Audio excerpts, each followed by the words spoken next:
اور مشکات میں 2008 ہے کہ نبی صلی اللہ علیہ وسلم کو ایک دفعہ قے آئی تو آپ نے روزہ افطار کر لیا، یعنی کھول لیا.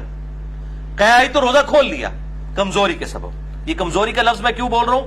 کیونکہ صحیح بخاری میں موجود ہے تعلیقاً 1938 کی ہیڈنگ کے اوپر حضرت ابو ہریرہ کہتے ہیں جب کوئی شخص قے کرے تو روزہ نہیں ٹوٹتا، کیونکہ اس سے تو چیز باہر آتی ہے اندر نہیں جاتی. المصنف ابن ابی شیبہ میں انٹرنیشنل نمبر کے مطابق 9188 ابن عمر رضی اللہ تعالیٰ عنہ فرماتے ہیں جو شخص جان بوجھ کر قے کر دے، یعنی جان بوجھ کے انگلی ڈال کے، تو وہ شخص پھر اپنا روزہ افطار اسی وقت کر لے، اس کا روزہ ٹوٹ گیا. اور جس کو خود بخود قے آ جائے تو وہ اپنا روزہ کنٹینیو کر سکتا ہے. لیکن وہ بھی اگر کمزوری آ گئی تو وہ آپ حدیث سن چکے، آپ صلی اللہ علیہ وسلم کے ساتھ ایسا معاملہ ہوا.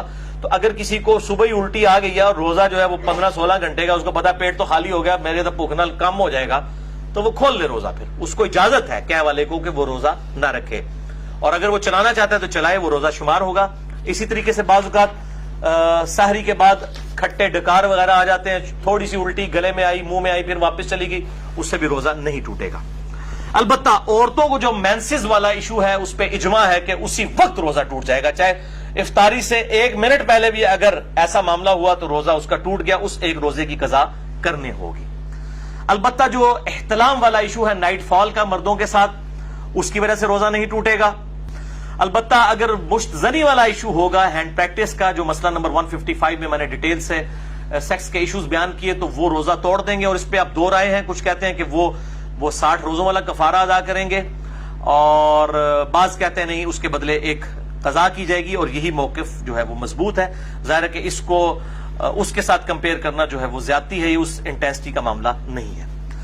اب دوسری مین چیز جو سورۃ البقرہ کی 187 نمبر آیت میں آئی کہ دوسری جو مین چیز جس سے روزہ ٹوٹ جائے گا وہ بیویوں کے ساتھ ازدواجی تعلق والا معاملہ ہے. اسی کانٹیکسٹ میں بخاری اور مسلم میں حدیث ہے، مشکات میں 2000 نمبر ہے اس کا، کہ اما عائشہ رضی اللہ تعالیٰ عنہ کہتی ہیں کہ آپ صلی اللہ علیہ وآلہ وسلم روزہ کی حالت میں اپنی بیویوں کا بوسہ بھی لیا کرتے تھے اور گلے بھی لگا لیا کرتے تھے، لیکن آپ صلی اللہ علیہ وسلم تم سب سے زیادہ اپنی خواہش پر قابو رکھنے والے تھے. یعنی وہ اس سے زیادہ پھر آگے نہیں جاتے تھے کہ اگر کوئی اس سے بھی آگے چلا گیا اور ازدواجی تعلق قائم کیا پھر تو روزہ ٹوٹ گیا. تو یہ پرسن ٹو پرسن پھر ویری کرے گا. سنن ابی داؤد میں حدیث ہے مشکات میں 2006 ایک آدمی نے آ کر آپ صلی اللہ علیہ وسلم سے پوچھا کہ کیا میں روزہ کی حالت میں اپنی بیوی کے ساتھ جو ہے وہ گلا لگانے والا معاملہ کر سکتا ہوں؟ تو آپ صلی اللہ علیہ وسلم نے اجازت دے دی. پھر ایک اور شخص آیا، اس نے یہی سوال کیا، آپ نے اجازت نہیں دی. اور حضرت ابو ہریرہ کہتے ہیں پہلا شخص جس کو اجازت دی تھی وہ بوڑھا شخص تھا، اور جو دوسرا تھا وہ جوان تھا، اس کو آپ صلی اللہ علیہ وآلہ وسلم نے اجازت نہیں دی. تو اب یہ ڈیپینڈ کرتا ہے، بوڑھا جوان ہونا بھی ضروری نہیں ہے کہ جو شخص اس حوالے سے قابو رکھ سکتا ہے اس کے لیے اجازت ہے، جو نہیں رکھ سکتا اس کے لیے پھر اجازت نہیں ہوگی. اب میرے بھائیوں اسی کانٹیکسٹ میں کچھ ایسے اعمال ہیں کہ جو روزہ کی حالت میں کر سکتے ہیں، اور کچھ ایسے ہیں جن کو کرنے سے روزہ نہیں ٹوٹے گا. وہ بھی سن لیجئے. بخاری اور مسلم کی متفق علیہ حدیث ہے مشکات میں 2003 کہ جو شخص بھول کر کھا پی لے تو وہ اپنا روزہ پورا کرے، کیونکہ اسے اللہ نے کھلایا اور پلایا. لیکن یہ جو ساتھ بیٹھے ہوئے ہیں نا، ان کی ذمہ داری ہے کہ اس کو یاد کروائے کہ بھائی تو روزہ رکھے ہے. بعض لوگ کہتے ہیں نہیں جی کھانے دیں اس کو، خیر ہے بیچارہ، اس کو اللہ کھلا رہا ہے، کھلا. نہیں، فوراً بتائیں، شرعی حکم اس کو بتائیں کہ تیرا روزہ ہے، اور وہ روزہ پھر وہ جس طرح اس کو پتا چلے گا اسی وقت اس کے منہ میں بھی جو لقمہ ہے اس نے پھینک دینا ہے. وہ ایک دانہ بھی اگر اندر لے گیا چاولوں کا یا پانی کا تھوڑا سا گھونٹ بھی، تو اس کا روزہ پھر ختم ہو جائے گا. یہ بالکل یاد رکھیں. اسی طریقے سے سنن ابی داؤد اور الموطا امام مالک میں حدیث ہے مشکات میں 2011 کہ ایک صحابی کہتے ہیں کہ میں نے نبی صلی اللہ علیہ وسلم کو مقام عرج پر پیاس اور گرمی کی وجہ سے روزہ کی حالت میں سر مبارک پر پانی ڈالتے ہوئے دیکھا ہے. یعنی اگر کسی کو روزہ لگ رہا ہے تو یہ سنت ہے کہ بار بار نہا کے روزے کو ٹھنڈا کیا جائے. اسی طریقے سے صحیح بخاری میں تعلیقاً 1930 نمبر حدیث کی ہیڈنگ میں ہے کہ ابن عمر روزہ کی حالت میں گیلے کپڑے جسم پر ڈالا کرتے تھے. یہاں پہ بھی ہمارے پنجاب کے اندر رواج ہے، جب زیادہ گرمی ہوتی ہے لوگ رومال جو ہے وہ گیلا کر کے کپڑوں کو بھی گیلا کرتے ہیں.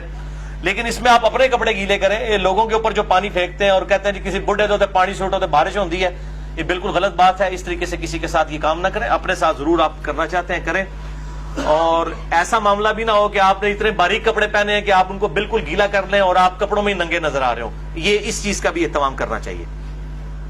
جامع ترمذی, سنن ابی داؤد, سنن نسائی اور ابن ماجہ میں حدیث ہے مشکات میں 405 کہ آپ صلی اللہ علیہ وآلہ وسلم نے فرمایا روزہ کی حالت کے علاوہ ناک میں خوب پانی چڑھاؤ, غسل میں بھی اور وضو میں بھی, لیکن روزے کے علاوہ. کیونکہ روزے کی حالت میں اگر ناک میں آپ نے اوپر تک پانی پہنچایا تو اگر کسی کا غسل فرض ہے تو وہ بس نارملی ناک کو جتنا آسانی سے جاتا ہے اوپر تک, بہت اوپر نہ چڑھائے, کیونکہ اگر دماغ تک پانی پہنچ گیا اور حلق میں ایسا پہنچا کہ اندر چلا گیا, دونوں صورتوں میں روزہ ٹوٹ جائے گا. اب میرے بھائیوں کچھ اہم فقہی مسائل جلدی جلدی کور کر دوں. صحیح بخاری میں 1930 سے لے کر 1938 تک یہ جو کل 9 احادیث کی ہیڈنگز کے اندر امام بخاری تعلیقاً لے کر آئے ہیں, اور مکمل اسناد اس کی المصنف ابن ابی شیبہ میں موجود ہے بڑی ڈیٹیل کے ساتھ, اور اکثر چیزوں کے اوپر تو ان پہ اجماع ہے. نمبر 1 صحیح بخاری میں تعلیقاً ہے, عامر بن ربیعہ کہتے ہیں کہ نبی صلی اللہ علیہ وآلہ وسلم کو میں نے روزے کی حالت میں اتنی دفعہ مسواک کرتے دیکھا ہے کہ میں شمار بھی نہیں کر سکتا. تو روزہ دار مسواک بھی کر سکتا ہے, ٹوتھ برش بھی کر سکتا ہے, لیکن ٹوتھ پیسٹ سے اجتناب کرے. اس میں ٹیسٹ والا معاملہ ہے, اور اس کے ٹیسٹ کو مسواک کے اوپر قیاس نہ کرے. البتہ اگر کوئی ٹیسٹ والا معاملہ کر بھی لیتا ہے تو روزہ نہیں ٹوٹے گا, کیونکہ جب تک حلق سے نیچے نہیں جاتا روزہ ٹوٹے گا نہیں, بچنے میں عافیت ہے. صحیح بخاری میں تعلیقاً انس بن مالک کا قول ہے کہ روزہ دار سرما بھی لگا سکتا ہے آنکھوں کے اندر, لیکن آنکھوں میں دوائی نہ ٹپکائیں, کیونکہ دوائی وہ سیدھی گلے کے حلق تک پہنچتی ہے. صرف سرمے کا مسئلہ ہے یا پانی کا, وہ جائز ہے. صحیح بخاری میں تعلیقاً ابن عباس کا قول ہے کہ روزہ دار ہنڈیا کا ذائقہ بھی چکھ سکتا ہے. چکھنے اور کھانے میں فرق ہے. چکھنا جو ہے وہ زبان کی نوک کے اوپر ہوتا ہے, یعنی نمک مرچ کو چکھ کے پھر تھوک دے. صحیح بخاری میں تعلیقاً حسن بصری تابعی کا قول ہے کہ اگر حلق میں خود بخود مکھی چلی جائے کسی کے تو روزہ نہیں ٹوٹے گا. صحیح بخاری میں تعلیقاً عطا بن ابی رباح کا قول ہے کہ اگر کلی کر کے پانی ایک دفعہ گرا دیا جائے, اس کے بعد جو تھوک میں نمی ہے حلق سے نیچے چلی جائے تو وہ روزہ نہیں توڑے گی, اور یہ مشکات میں 2018 پہ موجود ہے. بعض لوگ اتنے وہمی ہوتے ہیں, وہ جناب وضو کرنے کے بعد 10 دفعہ 20 دفعہ تھوکتے رہتے ہیں. ایک دفعہ تھوک دیا, اس کے بعد جو نمی ہے وہ اندر چلی گئی, اس کی وجہ سے روزہ نہیں ٹوٹے گا. اللہ تعالیٰ نے لا یکلف اللہ نفسا الا وسعها, اور اس حوالے سے یہ جو شیطان کی پیروی ہے جو یہ بار بار جو لوگ اس حوالے سے کام کرتے ہیں.